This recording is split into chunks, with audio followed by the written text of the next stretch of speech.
syukur marilah kita panjatkan ke Allah Subhanahu wa Ta'ala, yang mana berkat rahmat dan karunia-Nya kita masih sempat diberikan kesehatan sehingga kita bisa melaksanakan presentasi penilaian kinerja sekolah pada pagi hari ini.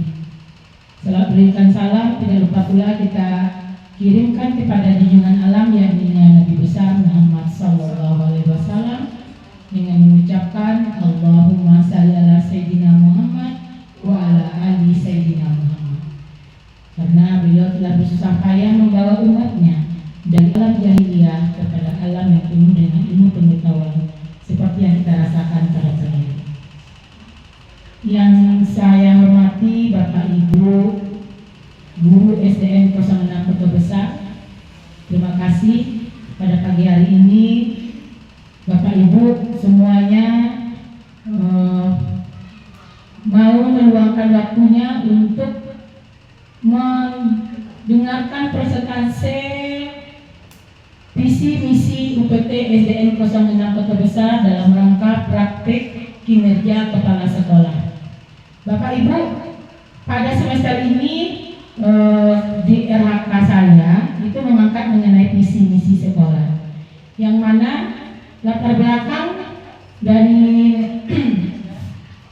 visi misi itu adalah menjadi landasan utama dalam mengarahkan seluruh upaya dan sumber daya satuan pendidikan untuk mencapai tujuan bersama yang telah ditentukan. Visi misi merupakan panduan kegiatan di sekolah, direncanakan dengan melihat potensi, kebutuhan peserta didik, dan melibatkan seluruh stakeholder agar pendidikan sesuai dengan perkembangan zaman dapat memenuhi kebutuhan peserta didik sesuai dengan zamannya. Makna visi misi di sini adalah visi misi sekolah merupakan impian atau cita-cita seluruh pemangku kepentingan yang berada di satuan pendidikan. Untuk mencapai visi misi tersebut harus ada cara atau langkah agar visi misi tersebut tercapai sesuai dengan tujuan yang telah ditentukan yang dinamai misi. Misi dan visi satuan pendidikan sangat terkait dan tidak dapat dipisahkan menjadi satu kesatuan yang utuh. Visi memberikan arah dan tujuan, sedangkan misi merupakan bagaimana cara mencapai visi tersebut. Bapak Ibu semuanya, apa pentingnya visi misi tersebut? Visi misi itu yang pertama itu mengarahkan atau memberikan arahan kepada warga sekolah untuk bekerja guna mencapai tujuan bersama. Yang kedua, meningkatkan. Dengan visi misi yang inspiratif akan memotivasi warga sekolah untuk mengembangkan potensinya. Yang ketiga, evaluasi. Evaluasi ini menjadi dasar untuk melakukan evaluasi dan perbaikan secara terus-menerus demi kemajuan sekolah. Satu lagi, visi misi itu sebagai identitas sekolah. Visi misi yang kuat akan membangun identitas sekolah. Ini proses penyusunan visi misi. Ada analisis SWOT, itu ada kekuatan, strength, kekuatan, weaknesses, kelemahan. Kalau kekuatan ini maksudnya apa yang menonjol mungkin yang di sekolah kita, apa yang bisa kita angkat dari sekolah kita. Terus kalau ada yang menonjol pasti ada kelemahan. Jadi dari kelemahan itu kita belajar nanti apa yang akan kita benahi. Terus opportunities, peluang. Lanjut, ancaman ini mungkin gimana Ibu? Apa itu maksudnya ancaman itu? Apakah ancaman dari sekolah itu gimana? Yaitu ancaman, misalnya kita tantangan, apa itu? Ada ancaman misalnya dari apalagi lingkungan sekolah kita ini misalnya. Lingkungan sekolah kita ini kan kita di tengah-tengah masyarakat. Jadi ancamannya mungkin mungkin ya sekolah kita luas, terus keadaan sekolah kita berada di tengah lingkungan masyarakat. Gimana kita bisa menjaga sekolah kita dari bisa ancaman dari luar, misalnya gangguan gitu. Terus cara merumuskan visi dari analisis, terus kita rumuskan visinya. Apa visinya? Visi itu yang sebaiknya itu tidak lebih dari 7 kata. Ya, yang pertama itu visi itu, kalau visi itu kan ibu-ibu paham kan? Visi itu apa? Visi itu adalah keinginan yang akan kita wujudkan, apa yang akan kita capai. Nah, kita rumuskan dulu di sekolah kita ini kira-kira yang menonjol di sekolah kita ini mungkin di bidang keagamaan misalnya. Nah, jadi di bidang keagamaan kita tonjolkan apa misalnya sholat duha setiap Jumat, terus kita tonjolkan lagi foto apa Bu? Ya, ada juz 30 kita dengan cara untuk mencapai misi kita dengan tapis misalnya kan.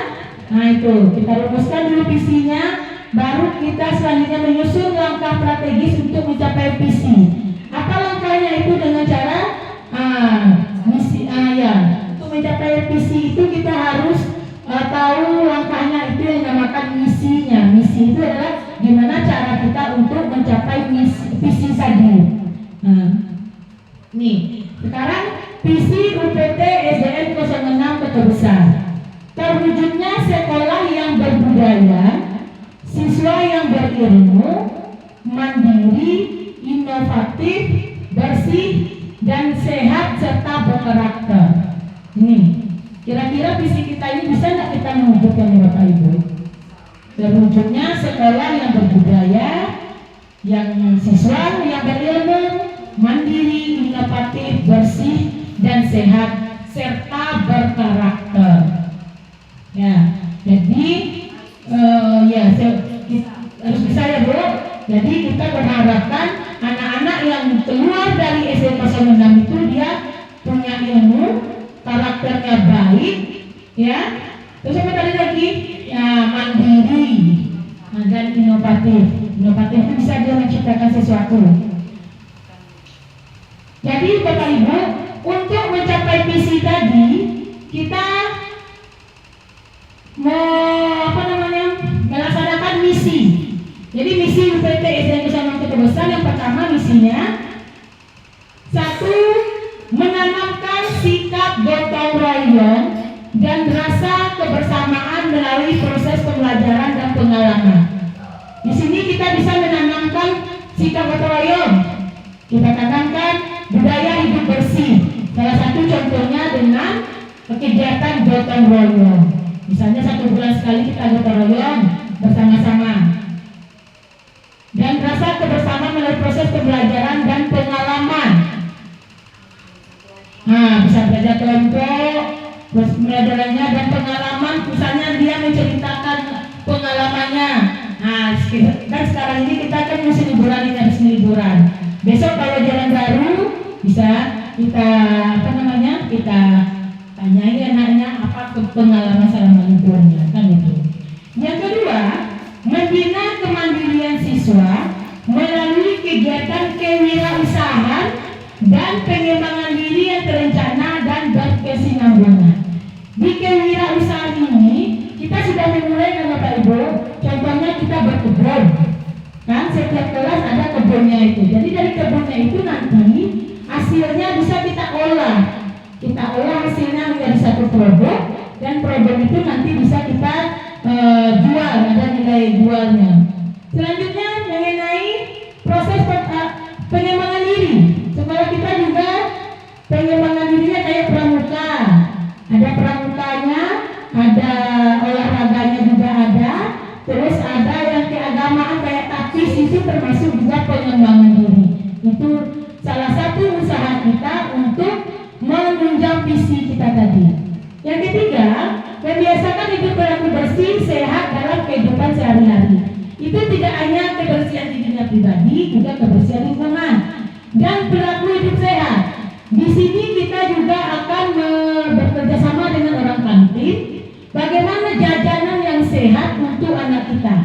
Karena kalau badannya sehat, otomatis anak kita menerima pembelajaran juga dalam keadaan bersemangat, tidak loyo. Selanjutnya, 4. Menjalin kerjasama yang harmonis antara warga sekolah dengan masyarakat dan lembaga terkait. Selama ini kita juga telah melaksanakan kemitraan dengan KUD, contohnya kita kerjasama untuk tabungan, terus dengan BPP Pertanian kita sudah lakukan, dengan Babinsa, ya kan Bu? Nah, Babin, dan dari Dinas Kesehatan, yang mana Dinas Kesehatan? Nah, ya Puskesmas, itu secara rutin dia mengecek kesehatan anak kita secara berkala. Selanjutnya nomor 5, menumbuhkan akhlakul karimah dalam diri pendidik serta peserta didik. Ini juga sudah kita untuk menunjang ini kita lakukan. Yang pertama kan tadi kita mencari guru untuk tahfiz. Itu intinya juga untuk selain untuk anak juga untuk membina akhlak anak kita. Terus setiap Jumat kita juga melakukan Jumat suci, apa itu? Nah ya, kita awali dengan sholat duha bersama. Selanjutnya baru lanjut kultum, itu salah satu. Kalau di sini kan dalam diri pendidik serta peserta didik. Nah, kalau bisa untuk selanjutnya tahunan jalan baru besok, pas sholat duha, imamnya nanti guru lagi, ada Pak Ilham, ada Pak Edward, ya. Nah, kita langsung terus kalau bisa juga kita ikut di dalamnya. Itu. Yang selanjutnya itu mampu menggunakan kemampuan yang dimiliki untuk menyelesaikan masalah. Ya, mampu menggunakan kemampuan yang dimiliki untuk menyelesaikan masalah. Jadi Bapak Ibu, ya maksudnya kita kalau menyelesaikan masalah itu yang pertama kalau bisa kita selesaikan secara kekeluargaan. Artinya apa ya? Baik itu masalah anak di kelas atau masalah kita sama guru, kita kondisikan aja dulu. Maksudnya tidak perlu tidak perlu mengandalkan orang dulu. Kalau kita bisa mampu menyelesaikan, kita selesaikan. Kayaknya ada yang lupa ini ya Pak. Tentang ICT tidak masuk sini ya, tentang ICT. Iya, nanti kita tambahkan. Lanjut Pak. Nah, jadi Bapak Ibu, seperti yang telah diceritakan tadi, ini adalah implementasi misi untuk mencapai misi untuk mencapai misi, itu salah ya? Ya, misi untuk mencapai misi pembiasaan hidup bersih dan sehat. Ini contohnya. Iya. Ini contohnya gotong royong yang kita lakukan 1 bulan sekali. Ya. Tuh.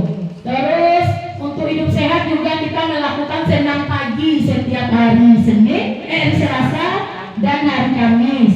Itu guru juga ikut itu.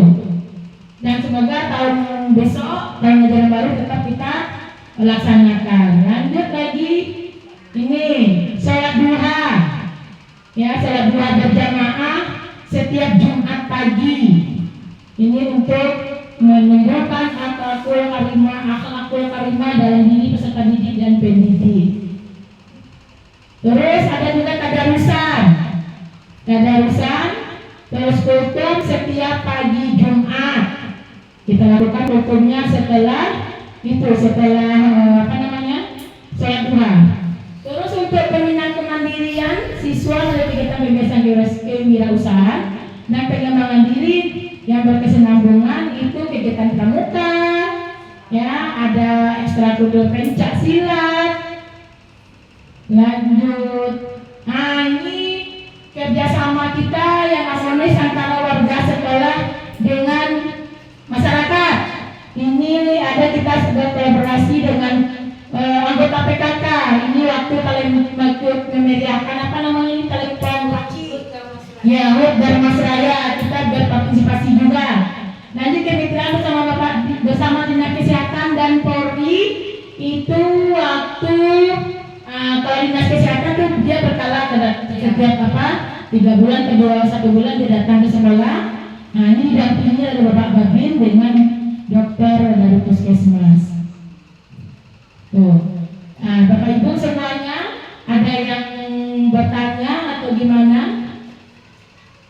Kalau tidak ada, ini materi kita sampai di sini. Selanjutnya saya tutup. Assalamualaikum warahmatullahi wabarakatuh.